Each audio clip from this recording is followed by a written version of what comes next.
everyone. Welcome to Talking with Samantha. My name is Samantha Gregory and I am your host. This is a show all about Black women's empowerment, and I am excited and happy to have my guest with you today, Shontrell Davis. Hi, Shontrell. Hey, Miss Samantha. Thanks so much for being here. So this show, like I mentioned before, is all about women's empowerment, Black women especially. And so I'm excited to have you here today. I heard that you are a realtor, but you also are a project manager for TSIS. So Yes. Tell me a little bit more about that. How did you get into first project management? Project management, I have this thing about helping people make their dreams come true. So that's Okay. like super fun. I started out call center and just worked my way up to being a project manager, and I really like what I do. Okay, excellent. So, and then you're also in real estate. And you're a realtor. So Yes. tell me how you got interested in that and how things are going for you right now. So like a lot of people, we watch like the morning shows, like on Saturday mornings, back in the day before all the internet and stuff. You watch the different shows, and I just used to watch it as a kid. And just as I became older, I saw, I guess, just potential for people that look like us to become homeowners. And I ran across someone who couldn't become a homeowner. They didn't know what to do. So I was like, okay, Shontrell, this is something you've always cared about people. You always cared about helping and encouraging and empowering other people. So this is good, and just from confirmation from God, I'm a realtor.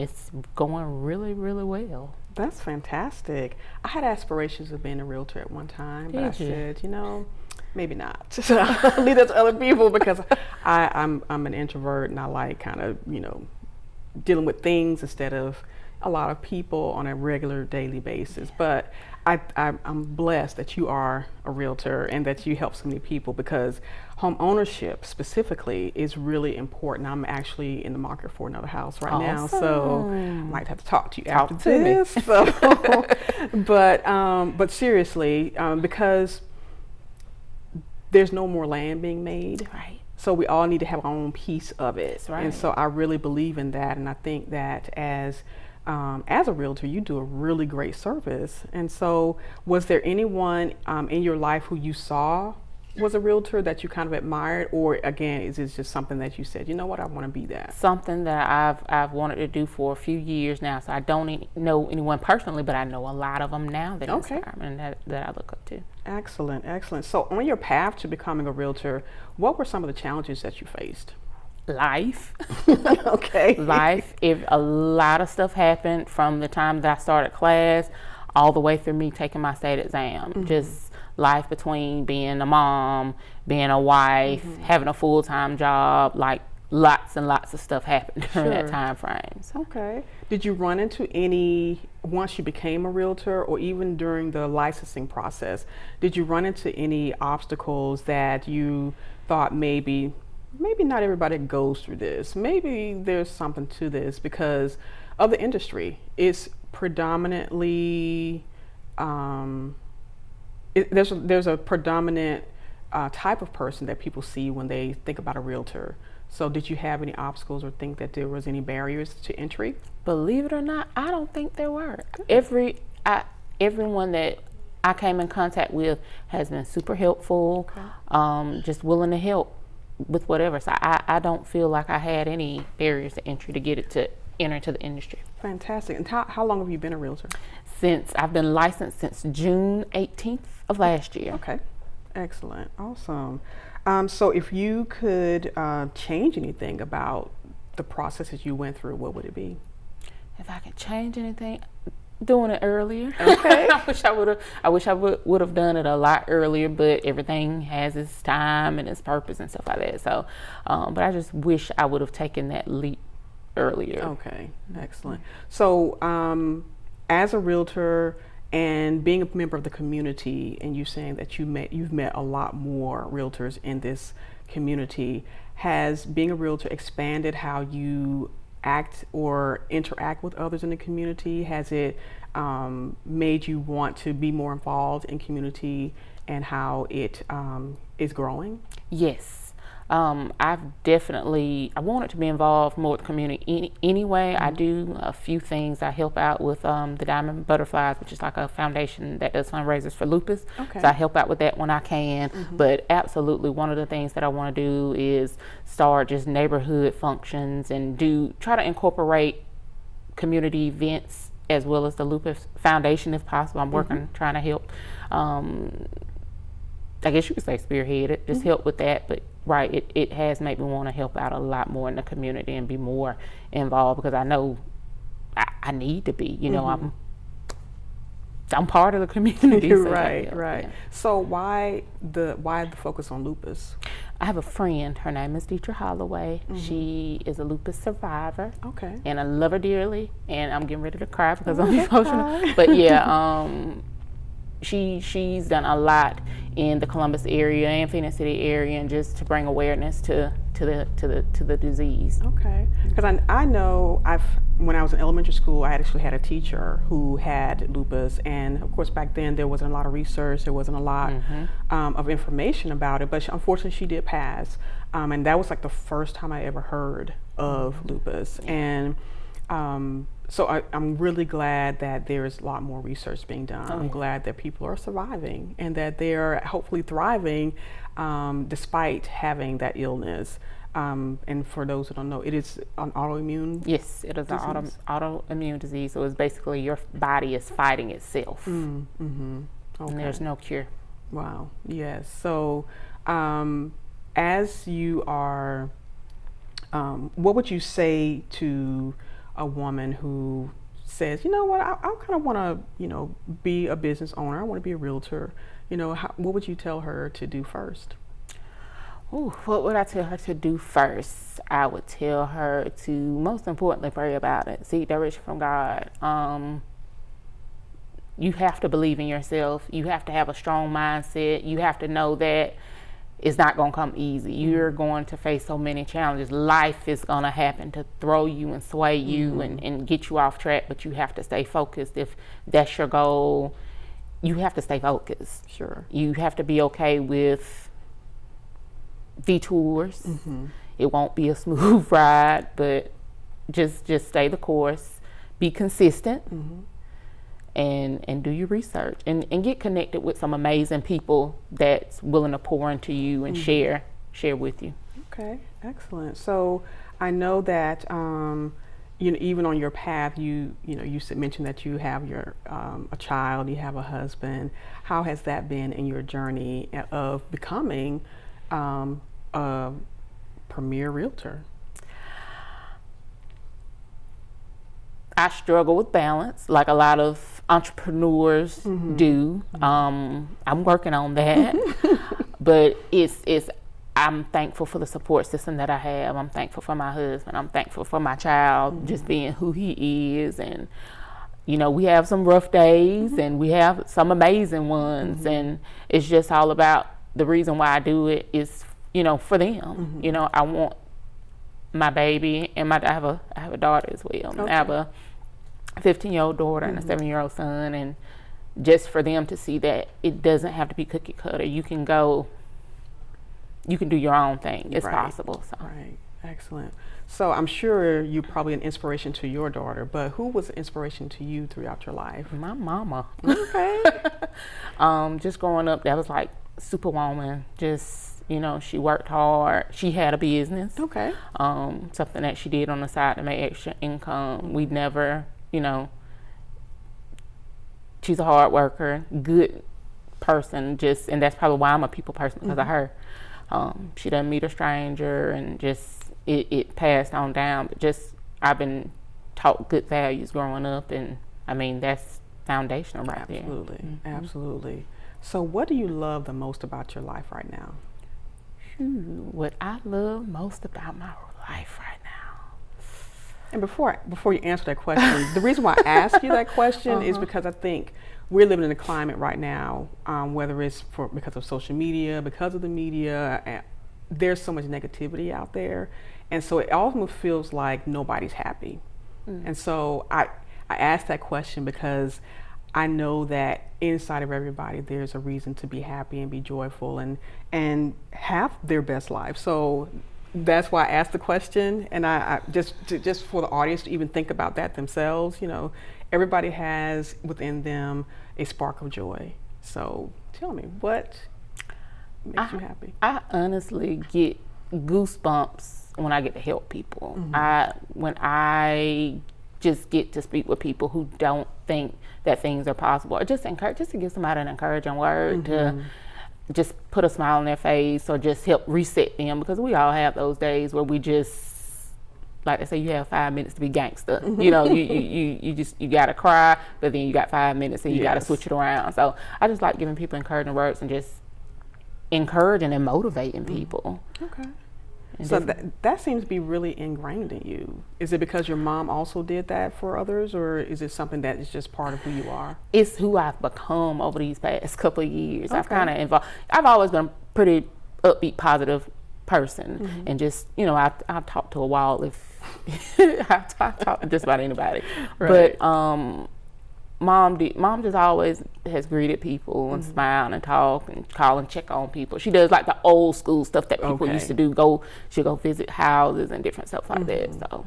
Okay, so do you kind of do that in the same way but virtually through? I will do it virtually, yes. If I have this thing, if a person pops on my mind, just whatever, I have to text them and check on them. Say, hey, hope you're doing all right. Have a good day. Love you. Think about you. That's just how I am. Yeah, that's fantastic. Yeah. That's fantastic. And there's not enough of that. I think that we have a lot of people who are in everybody's business or want to know what's going on and all the dirt, but not enough people who are calling each other up or texting or for a word of encouragement. You're on my mind. I'm thinking about you. And I think part of this movement to empower Black women, we have to do more of that. Yeah, absolutely. We really have to reach out. Absolutely. Yeah. So, so thinking about a woman who is, trying to find her path, trying to find her purpose, but she's confused. There's so much happening, in her life. Like you said, trying to find balance, but in your heart of hearts that there is something that you're supposed to do. So what would you tell her? Ooh.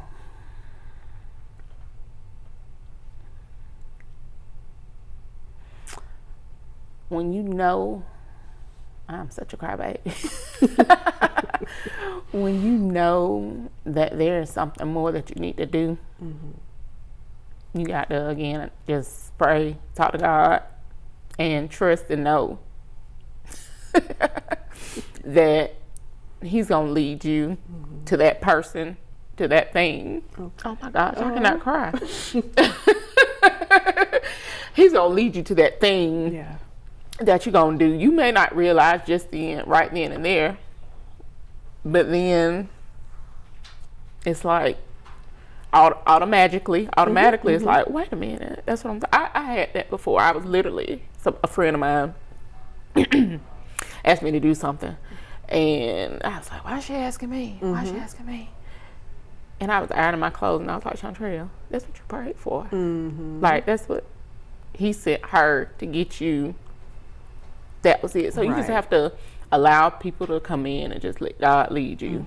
And when people do ask you to do things, because reality, I was like, why me? Not me. I know so and so, they can do that for you. And she says, no, you.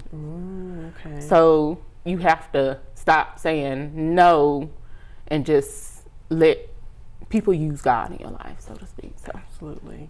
Okay, we're going to take a quick break. Okay. You don't have to be so strong. Strength is not optional. This is my mother, my purpose. Real muscle is lifting her spirits between bedpans and bad news from doctors that doubt her strength. Strength is buried in bills, managing meds, and swallowing those moments of, Mom, it's me, your daughter. Remember? My strength is super, but I'm still human, right? Find support for your strength. Visit aarp.org/caregiving for care guides and community. Hey, you. Yeah, you. getting that college education. What are you gonna do? Graduate and take some office job? Be like everybody else? Or will you dare do something different? Like, be a teacher. You could be my teacher. You got the skills. The smarts? Yes, you. You could be the teacher I never forget. That would be cool. Does that corporate job even have recess? What are you gonna make of yourself? What are you gonna make of me?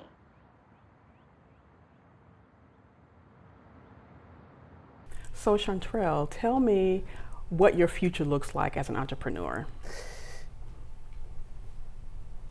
My future as an entrepreneur, lots and lots of sharing information with the community.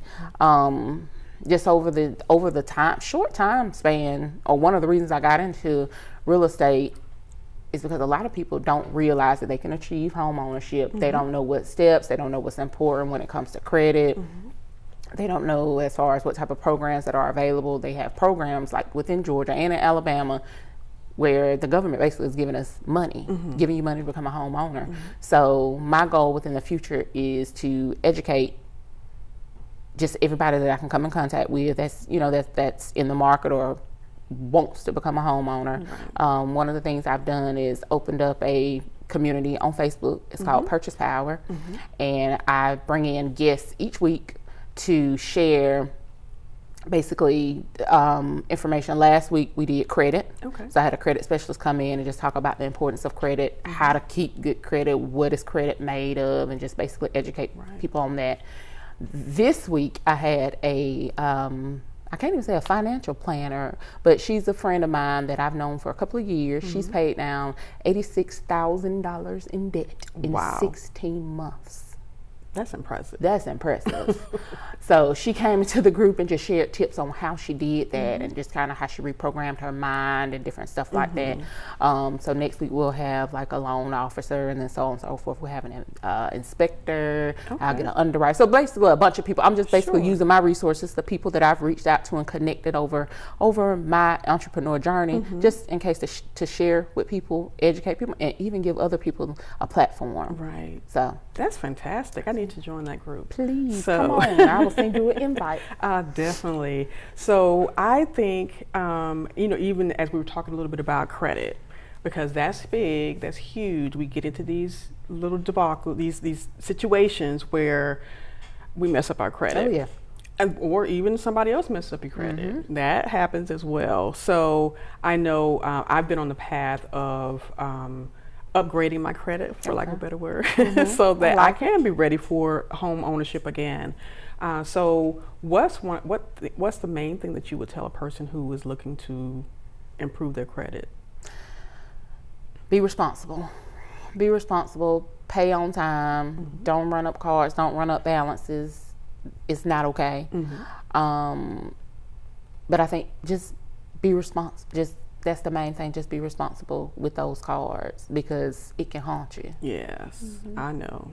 It's a I terrible know too. thing. I know too. Well, Shontrell, thank you so much. But before I let you go, we have our burning question segment. And our question is from an audience member. And if you have a burning question that you want to send in, you definitely can do that. Just go to talkingwithsamantha.com and you'll see where you can ask a question. But today's question is, how do you handle stress and anxiety when you have so much going on in your life? I have plenty of it. Normally, I have a workout routine. Okay. So I'm a 5 a.m. boot camper, but I have been MIA probably since October because life happened, right? It does. So I drop in every now and again. So working out is super important. It just makes you feel good, of course, and it's a jump start for my day. Right. You know, people pick different times. I read a lot of motivational and self-help books. So at night, my brain, I'm an entrepreneur, I'm business minded. Yes. My best work comes and ideas, it's like in the middle of the night or just late at night after I've been full-time project manager. I've been realtor, I've been mommy, I've been wife, and when it's time to go to bed, my brain is going ping, ping, ping, ping, ping, ping, ping, ping, ping. So I had to realize, like, Shontrell, phone, throw it to the side, don't touch it, read, just read. Even if it's for 15 minutes, and I've been able to just read through a lot of books that just kind of help reset my mind. Yes. And I need to start journaling. That's on my list of things to do this year. But I go talk to a counselor. Okay. I try to do a counseling session at least once a month because they're unbiased. I get to brain dump. I get to just say what I'm really, really feeling without hurting anybody's feeling, and just get it all out. And even just a fresh set of eyes to maybe say, well, have you ever thought about trying this? Have you ever thought about that? And just trying to just give me ways to deal with things. Yeah. So that's how I deal with my anxiety and stress. Yeah. That's fantastic, because that's like a form of self-care that you actually implementing on a daily basis. Even though you may feel like you kind of gone by the wayside with a couple of things, but the fact that you're being proactive in managing anxiety and managing stress, and that's huge in terms of how we live every single day, especially Black women. We have, I think, the highest incidences of heart attack brought on by stress, maternal death brought on by stressful situations. And so when we learn how and can figure out how to manage our stress and manage our anxiety, and some people say, well, okay, well, maybe because of all the things that's happening out in the world, but I think that plays a part. But you have a choice to turn the TV off. You have a choice to not engage. You have a choice to find your Zen moments in terms of meditation, reading, journaling. I love journaling. Journaling is huge for me. I have so many journal notebooks, it's ridiculous. My daughter says she's going to write a book based on my journals when I pass away. I'm like, what? She might find some good stuff in there. I know she might. But that's another way to really help reduce anxiety and stress. And then, of course, get into the root of it. Why am I feeling like this? Yeah. For some people, it may be because of what they're experiencing out in the world, but other things could be what they've experienced when they're in their childhood. It could be a relationship that they're in that's very stressful. So there's a lot of things that may be happening that you kind of want to have the courage to face. Right. You have to face it. It's scary. So if you're dealing with stress and anxiety, there are solutions, but you have to be willing to face the fact that there's some things happening in your life that is causing this. And when you kind of get to the root of it, then you can start working your way out of it. That doesn't mean we never have it. Right. I think we're always going to kind of have it, always. But it doesn't have to be so overwhelming that it paralyzes you and doesn't allow you to do or enjoy life like you could to the fullest. Any last words? I'm excited. This is great. Good. Thank you so much for having me. Sure. I'm glad that you've been able to be here with us to talk about real estate, talking about who's inspired you, talking about credit, and how you're managing stress and anxiety. Thank you so much, Shontrell, for being here with us. And thank you for tuning in to this episode of Talking with Samantha. I am Samantha Gregory, and go to talkingwithsamantha.com so that you can learn more about Shontrell Davis. If you are in the Columbus area and Phoenix City, then you might want to check her out. So if you go to the website, you'll learn more about her, get some links to her website as well. And if you also have a burning question that you'd like to ask, feel free to submit your question on the website too. We will see you again next time. Every segment, I'm going to be talking about a Black woman in history. It's going to be called the Trailblazers section. And our first trailblazer is Mary Kenner. Mary Kenner was an African-American inventor who revamped the world of feminine care with the invention of the sanitary belt, aka the maxi pad. Though her invention attracted multiple feminine hygiene companies, it was rejected by most when they realized Mary was an African-American. Unfortunately, the maxi pad wasn't patented until 30 years after its creation. Nevertheless, Mary went on to patent other household items, including the bathroom tissue holder, a backwasher that mounted on the wall of the shower, and the carrier attachment on walkers for disabled people. Thank you, Mary Kenner.